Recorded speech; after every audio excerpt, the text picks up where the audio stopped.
Hi everybody, welcome to the second video of the Beginner Witchcraft series.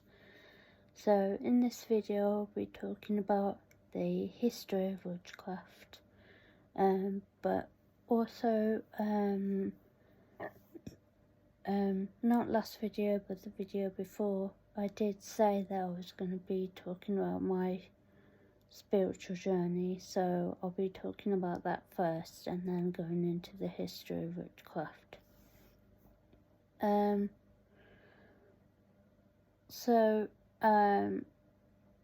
Right from when I was really little, I knew there was something different about me. I could do things that a lot of people around me couldn't do.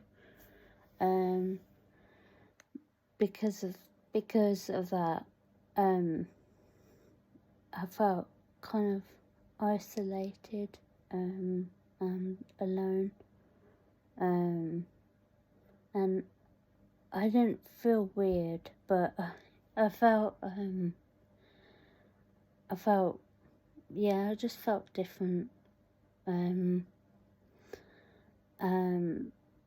because I didn't know what those, I now know there were psychic abilities, but I didn't know it at the time. I didn't know what they were, so I started to fear them. And of course, when you fear your abilities and you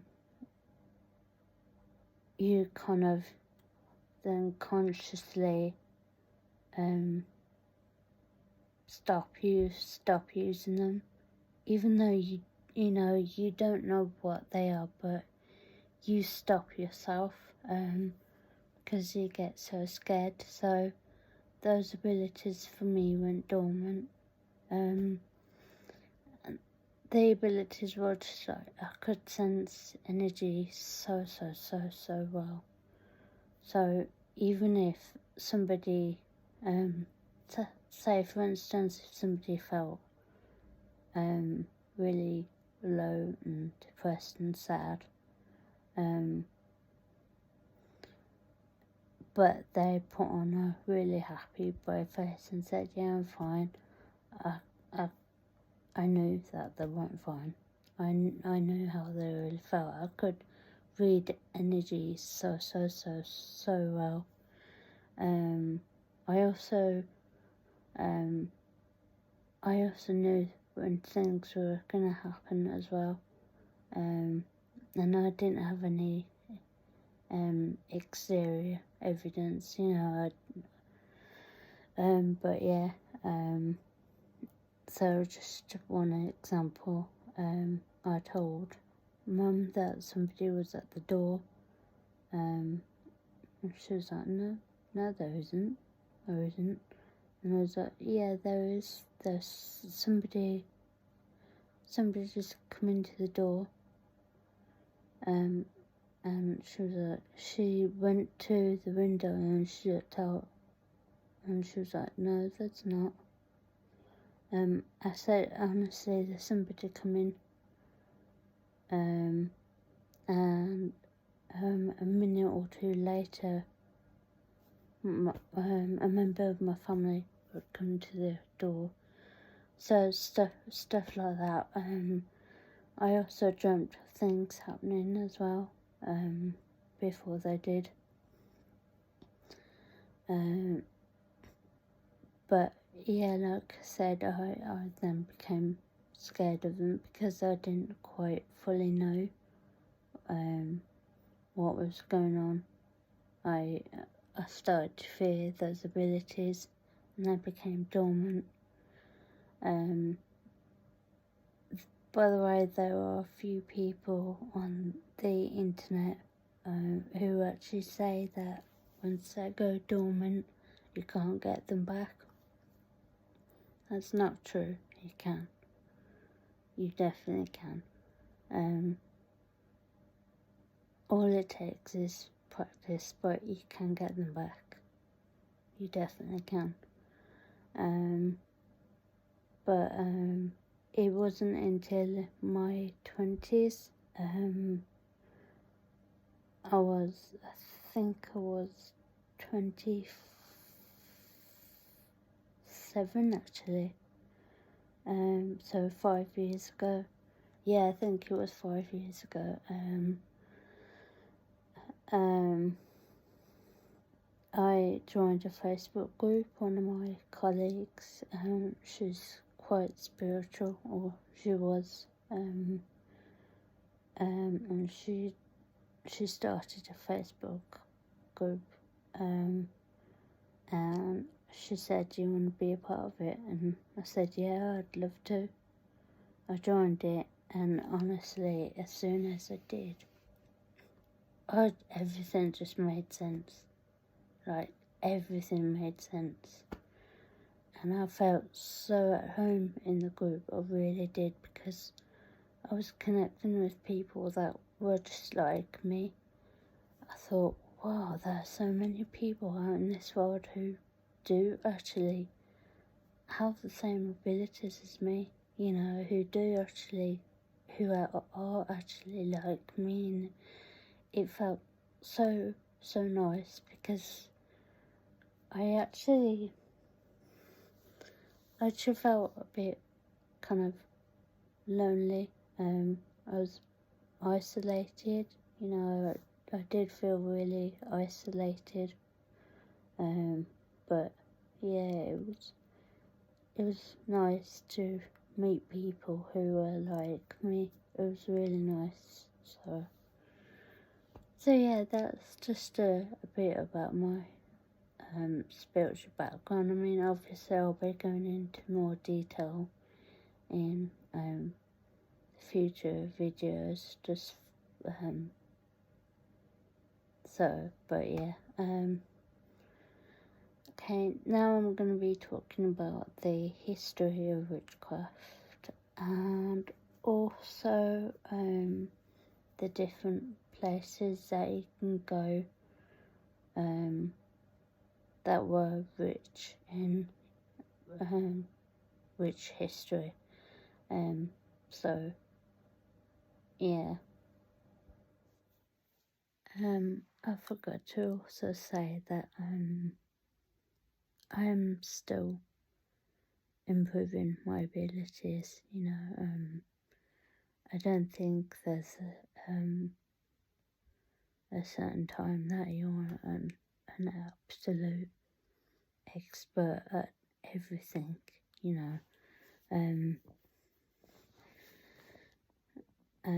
I am still learning every day. So yeah, I don't claim to be a complete expert. Just as a disclaimer. So now, yeah, on to history of witchcraft. So, witchcraft centuries ago, it was seen as very kind of taboo. It was seen as very dark and dangerous, and it was seen as a crime. It was seen as a crime, and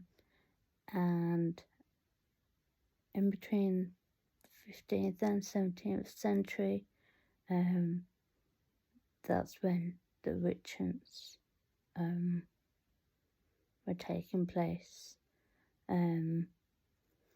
Witch hunts, so people that actually hunted for witches. The majority of the witches that were hunted for weren't actually witches. It was just because they looked like witches. They were accused. They were tortured until they confessed to being witches. And when they confessed, they were murdered. They were either drowned or burned at the stake. they were burned alive. So yeah, there was a technique called it was swimming or ducking. So what would happen is witches were actually their hands were tied to their feet, and they'll be thrown into the water, and if they drowned, they'll be found innocent. But if they floated, they were found guilty. But either way, unfortunately, they would have died or nearly died. Yeah, so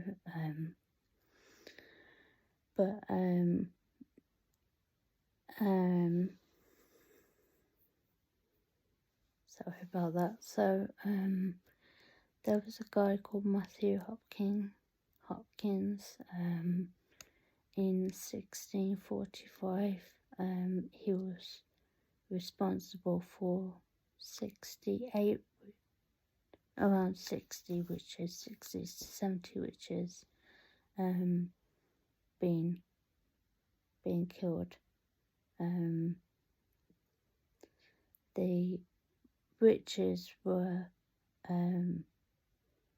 they were searched, and if they had especially if they had a birthmark, or even if it was like a bite of some kind, like a flea bite or something like that, it will be seen as a devil's mark. And if they did have that, if they did have a birthmark or a bite or anything like that, they'll be found guilty. So yeah, Matthew Hopkins was one of the main witch hunters, if you want to call it that. But yeah, there's the history is different for different places. So if you want to look at the history of witches in your area, you can definitely do that. When you type into Google history of witchcraft, make sure you type your area after that, because the history of witchcraft is so broad, so broad. So yeah, I think there are a few things that are missed. I've written a few things down, so I'll just check. But if any of you have got any more things that you want to add about the history, please feel free to write them down in the comments below. So to finish off this video, I'm going to be talking about the different places in the world that you can go to if you want to maybe educate yourself on witchcraft and the history, or if you want to go to a few witchy shops, markets, museums, that kind of thing. So the first one is New Orleans. New Orleans is very big on witchcraft. You have a few museums, a few shops. You can learn a lot of witchcraft history in New Orleans. It's very, very big on witchcraft. And then you have Salem. Salem's huge on witchcraft. you have lots of shops there, lots of shops that'll sell witch books, crystals, pendulums, everything in Salem, honestly, and the history of Salem as well. You'll find out such a lot. Honestly, it's packed full of like witchy things. Yeah, it's huge on witchcraft. And then there's Pendle in Lancashire, I think it is. Pendle held one of the biggest witch trials centuries ago. Again, it's got a big museum which you can go to. It's really, again, rich in witch history. So 3 more places. There's Cornwall, and there's Stonehenge in Cornwall, which is a place where rituals were done by witches. Witches used to go there and do their full moon rituals, things like that. Stonehenge now, it's become a little bit commercialised now, and it's not seen.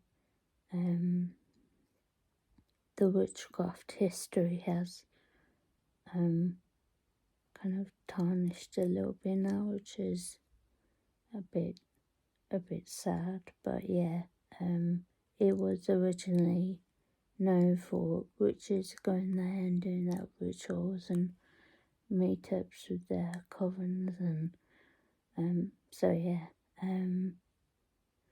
There's also a place in Sweden. There's a certain island there. I don't want to do any disservice by pronouncing it wrong, so I'm not gonna even try. But it's a place anyway called Oscarsham, and there's a certain island. This is just kind of warning now that if you do go there, please do not take anything from. I think there's a certain beach that people used to go there place things there for their workings, and there's been lots of stories and there's been lots of stories that if you take something from there,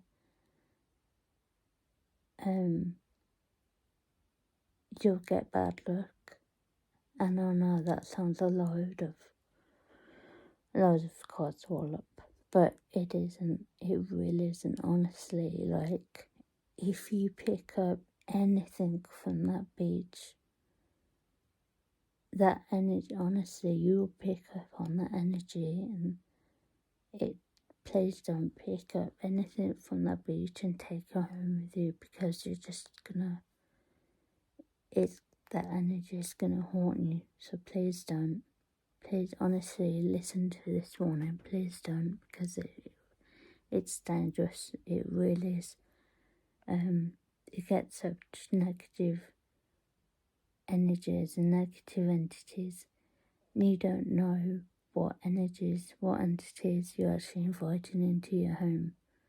You really don't. So just be warned. But yeah.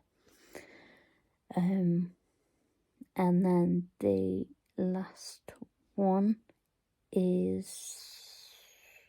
trying to think. I don't know actually if I think I wrote it down.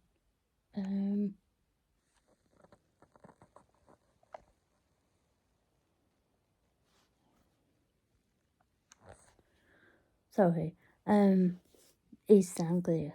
Sorry, of course. East Anglia is loaded with witchcraft information. Loaded. It's where culture or tradition actually started. So yeah. And then there's York. Good old York. Oh, and also actually, sorry, some place in Devon as well. On a certain castle in Devon.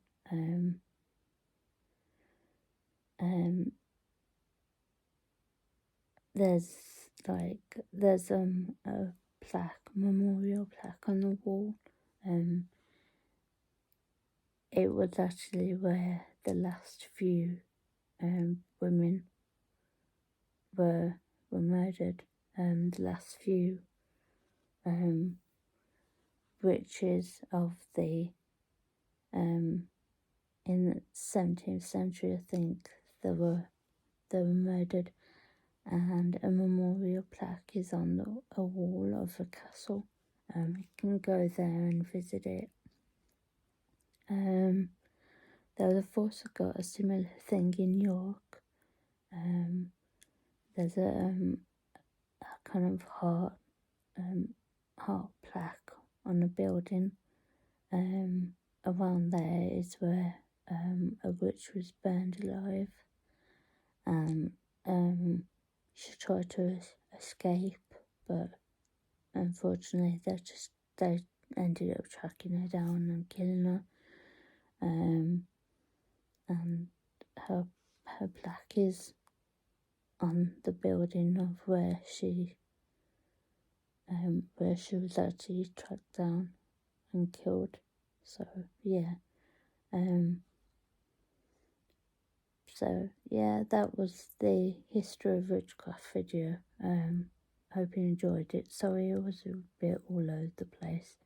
I'm also having trouble with editing as well. An app that I actually installed for editing purposes isn't actually working, so I'm unable to edit, which is a bit annoying. So sorry about that, but anyway, thanks guys, and I'll see you in the next video, where I'll be talking about spirit guides. Bye. Thank you. See you in the next video. Hi guys, just a quick add-on to this video. We have these the solar eclipse tomorrow. The energies are very intense, and there are some people who don't know what's going on. There's nothing to worry about, honestly. We're just it's a time where people are reaching their highest timelines. They're merging with their higher selves. It's time for union for a lot of people. It's time for inner union. It's a time where people really get to live out their soul's mission. It's don't fear. The energy is intense. It really is intense, but don't fear. Everything will be okay.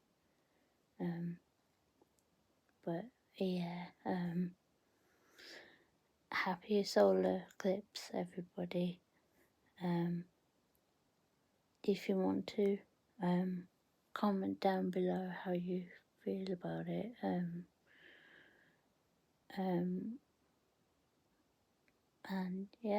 Like I said, I'll see you in the next video. Thanks guys.